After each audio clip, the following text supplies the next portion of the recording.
Ingat, jangan lupa sebelum nonton, like, subscribe, dan notifikasi lonceng dulu kawan-kawan. Terima kasih. Wassalamualaikum warahmatullahi wabarakatuh.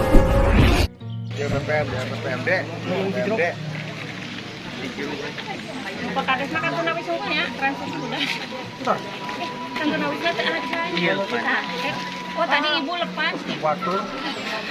Lir, kada cilumping euy. Kami mohon untuk seluruh anggota rapat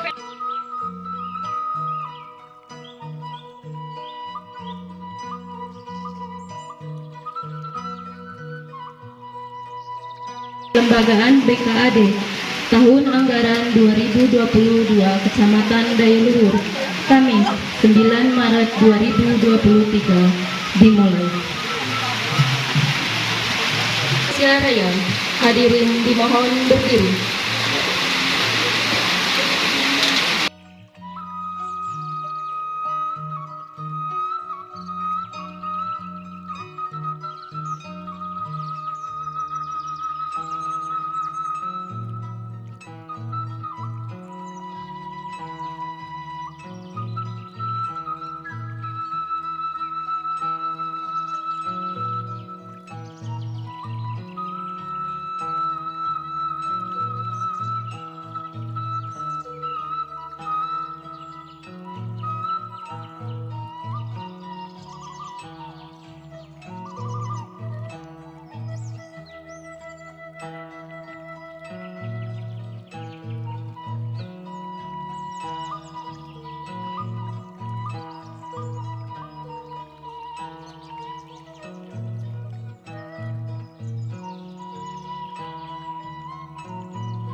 BKAD Dayaluhur laksanakan MAD laporan tutup buku, LPJ, dan pembentukan Bumdesma IKD.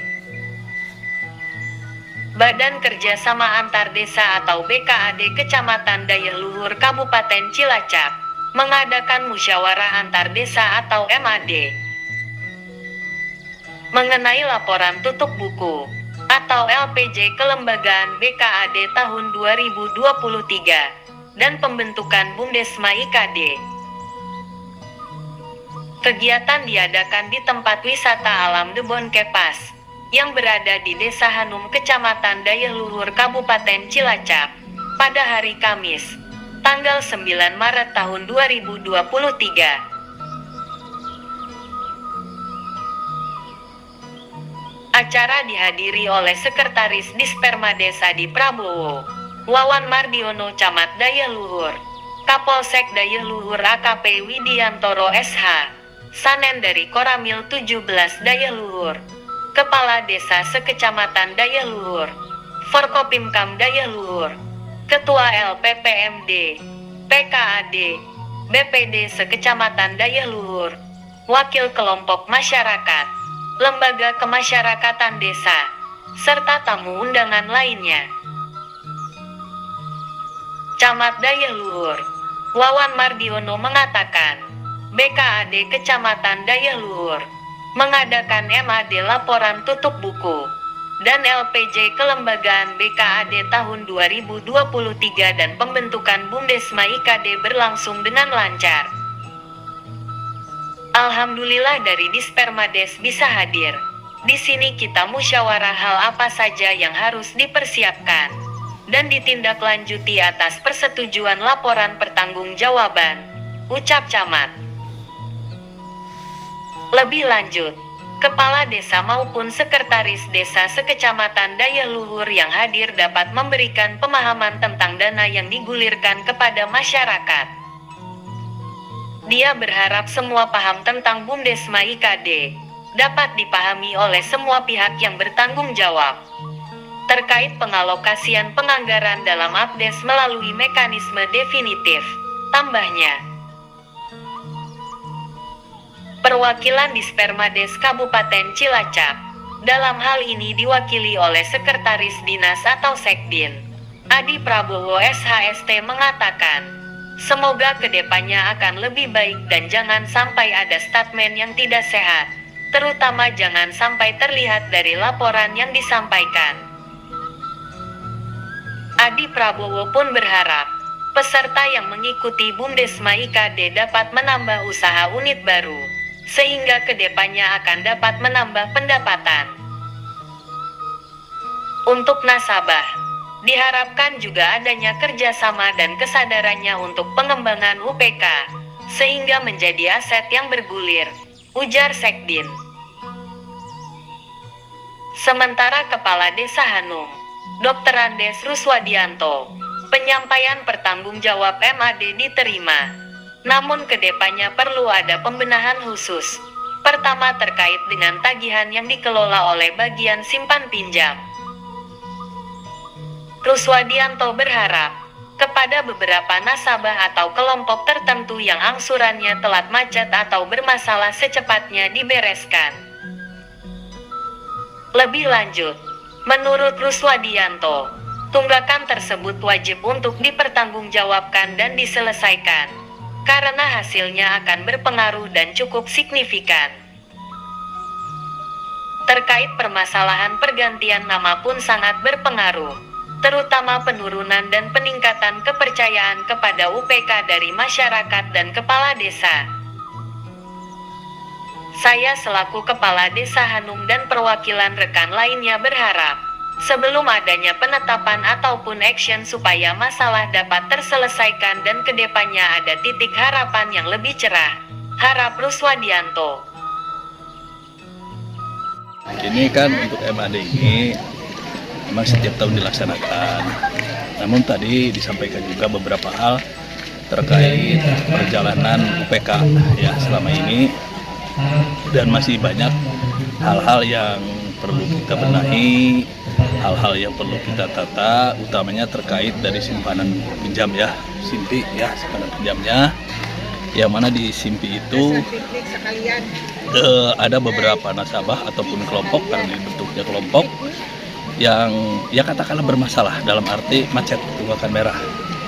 Khususnya kami dari rekan-rekan kepala desa berharap, karena hal ini adalah perlu kita pertanggungjawabkan, karena ini adalah amanah yang dipertanggungjawabkan baik oleh kepala desa, utamanya dari UPK, tunggakan-tunggakan yang sekarang mungkin ada di beberapa kelompok untuk bisa diselesaikan. Caranya seperti apa?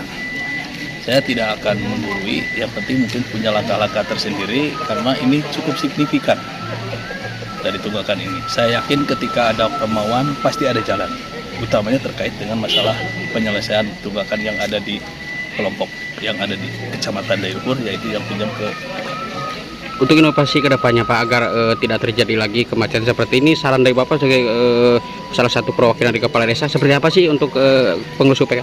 Ya, terima kasih. Caranya begini ya, karena ini akan transformasi ke Bumdesma ya, otomatis sebelum kita ke sana, sebelum ada penetapan, harapan kami minimal ada action untuk sedikit permasalahan itu terkurangi. Di antaranya yaitu yang paling signifikan yang disimpan pinjam itu. Jadi harapan kami selesaikan dulu ini, permasalahannya seperti apa, kita teliti dari awal sampai akhir, nanti biar ada titik cerah. Karena dengan terbentuknya Bumdesma ini, harapan kami yang selama ini mungkin ada kemacetan yang bisa dikatakan signifikan, minimal sudah berkurang. Nah, juga kinerja daripada UPK termasuk lembaga-lembaganya lebih digiatkan untuk bisa bahu-membahu membuat suatu kekuatan kebersamaan menyelesaikan masalah ini. Insya Allah ketika mungkin semua lembaga ini betul-betul secara transparan, terbuka, dan lain sebagainya untuk menyelesaikan masalah tunggakan yang ada di UPK ini, saya rasa itu bisa terselesaikan. Yakin itu. Apalagi kalau memang itu pinjaman itu tidak fiktif dan lain sebagainya. Saya rasa pinjaman itu betul, mungkin ada. Tapi seperti apa? Nah, jalan permasalahan daripada untuk meminjamkan dana itu. Karena tidak menutup kemungkinan mungkin orang mampu dipinjami 1 juta bisa terjadi dipinjami 5 juta sehingga untuk mengembalikannya susah. Itu seperti itu. Untuk nama sendiri Pak, ini pergantian nama sendiri ada pengaruhnya dari kemacetan ini nggak Pak? Apanya? Dari pergantian nama. Nah, dari pergantian nama ini otomatis karena mungkin si pengelolanya juga nanti sebagian dari yang PK, otomatis ada pengaruh. Pengaruhnya gimana? Mungkin kepercayaan kepala desa, PK seperti apa, karena ini belum terselesaikan yang sudah berkali-kali mungkin diingatkan, tolong segera-segera, tapi kenyataannya sampai saat ini ya belum ada perubahan yang berarti. Jadi memang Kecamatan Dayaluhur, nasabah simpan pinjam khusus perempuan ini terkait tunggakan pokok dan jasa itu sampai senilai 2,1 miliar. Itu indikasi yang memang tidak sehat, sehingga pendapatan dengan biaya ya berimbas. Kita tidak bahasanya tidak baik lah kan gitu.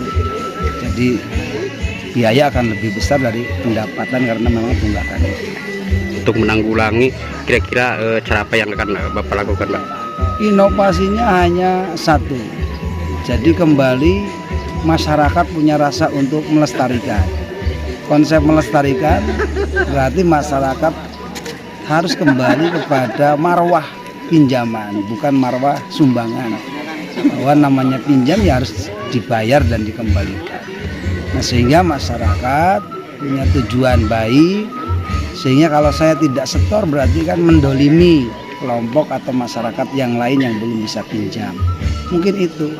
Dan dari si pengelola ya bersama masyarakat, stakeholder yang ada di kecamatan dan desa mau bersama-sama mengingatkan, menegur bahwa masyarakat harus kembali kepada marwah yang seharusnya dia lakukan. Jadi punya kewajiban untuk mengembalikan.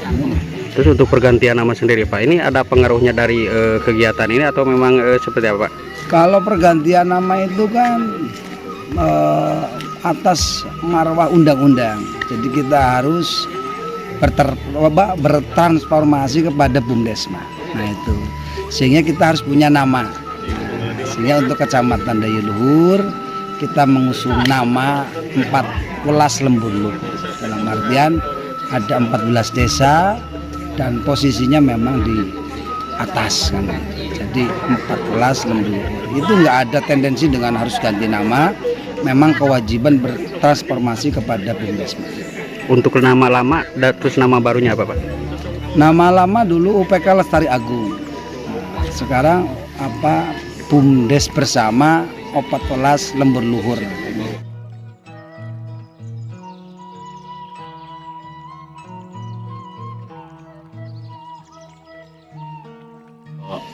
Kegiatan hari ini intinya adalah laporan tutup buku UPK Dayaluhur tahun 2022.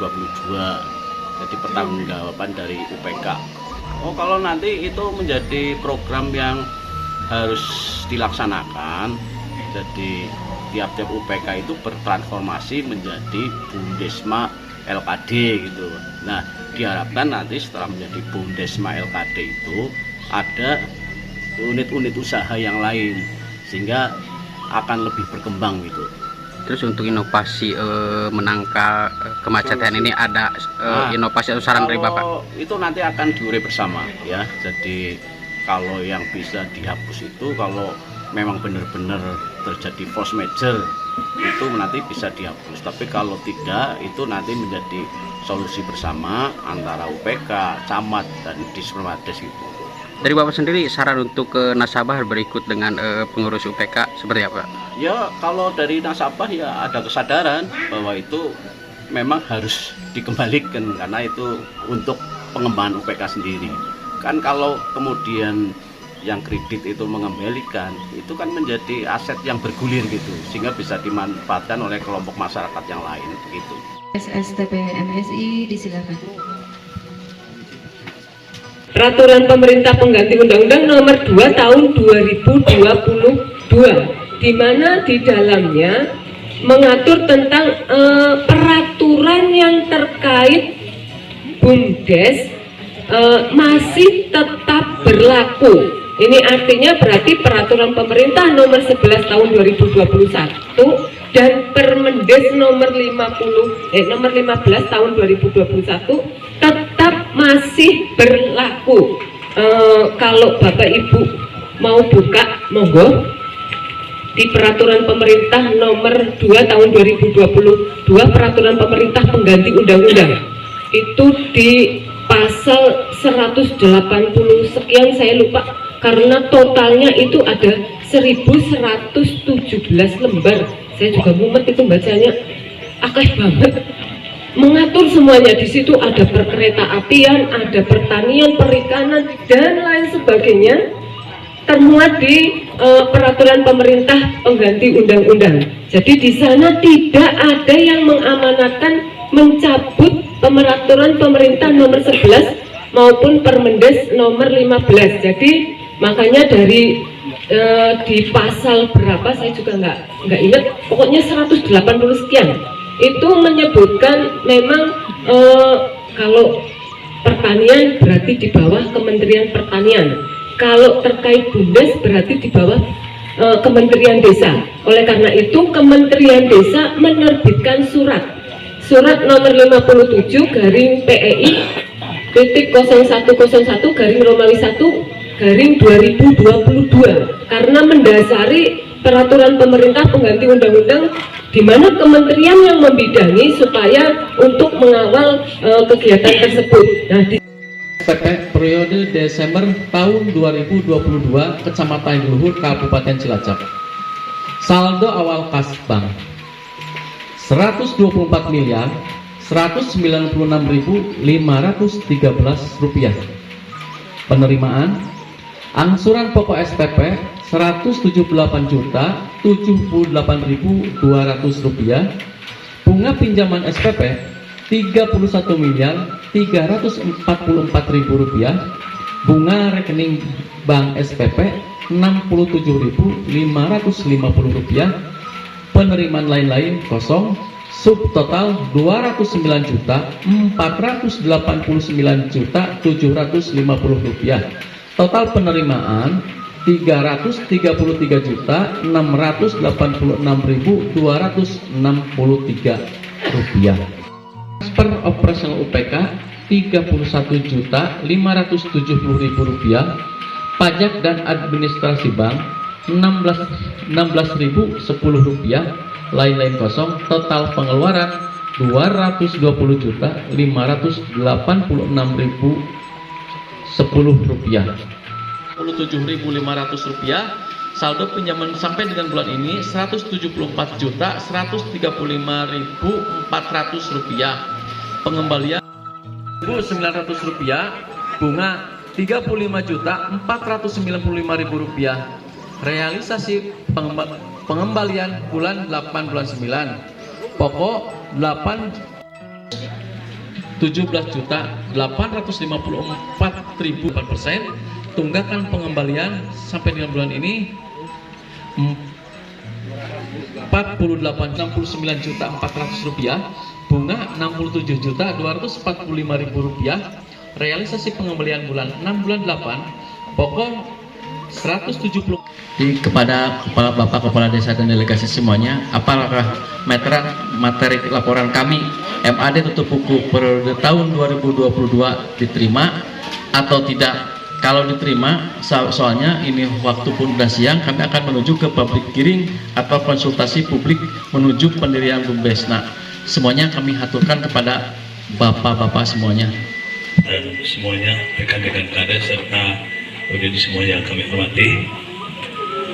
Sebagaimana tadi sudah banyak hal disampaikan dari Ketua BKAD terkait dengan kegiatan di UPK selama ini, juga dari Dispermades, Camat dan lain sebagainya, yang mana pada hari ini kita melaksanakan yaitu AD tingkat kecamatan dan Luhur.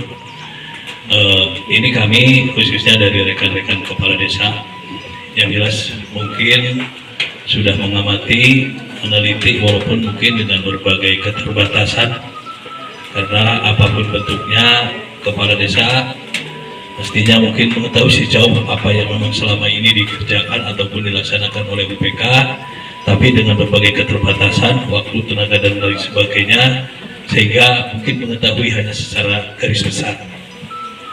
Yang perlu kami sampaikan, karena ini pada hari ini otomatis, di mana untuk MAD hari ini, kalau toh mungkin tidak diterima, saya rasa tidak mungkin ada lagi MAD yang seperti itu. Nah, MAD untuk pada hari ini, saya rasa mungkin untuk rekan-rekan kepala desa yang lain seperti apa, khususnya kami juga mungkin ada sebagian rekan-rekan kepala desa, MAD pada hari ini diterima. Pertanggungjawaban kelembagaan BKAD tahun anggaran 2022